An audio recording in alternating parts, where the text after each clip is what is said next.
Hello, this is Clay from thejapanshop.com.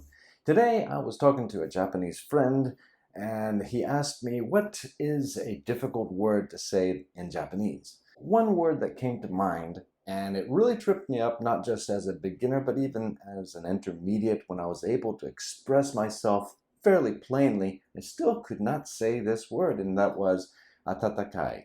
Well, I could say that, but what about it was warm? And atataka means warm. It was warm. Atataka katta. What about it was not warm? It past tense, negative. The negative past is atataka ku na katta, which is almost impossible to say. So we're going to don't listen to me, but listen to Yumi say it and repeat after her. I think the best way to get over some of these difficult words to say, and atata ka na katta is very difficult to say, is to just practice. Say it many, many times over and over again. But before we get to the drill section, I want to say one thing about the kanji. There are actually two kanji for atatakai, and here they are. If you look at the left radical for each of these kanji, one is the sun and the other is the water radical. The two dots that look like a sideways smiley face represents water.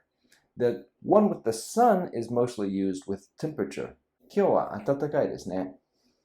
And then the other one with the water radical is more generally used. And it's used for, like, for example, a warm soup. As well as metaphorically, it might be used for a warm-hearted person. So let's get started by repeating after Yumi. So, 頑張ってください, and we will see you later. 暖かい、暖かい、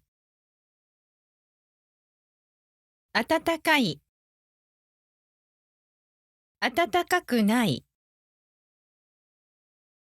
暖かくない、暖かくない、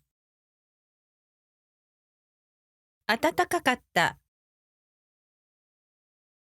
暖かかった、暖かかった、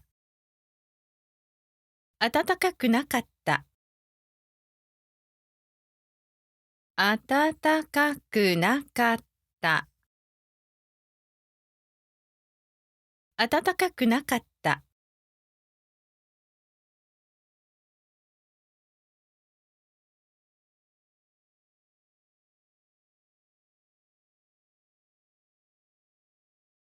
暖かい、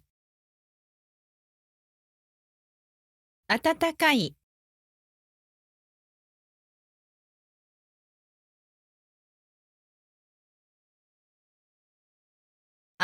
暖かくない、暖かくない、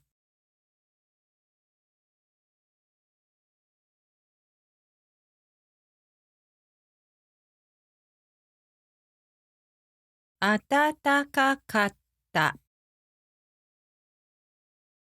暖かかった、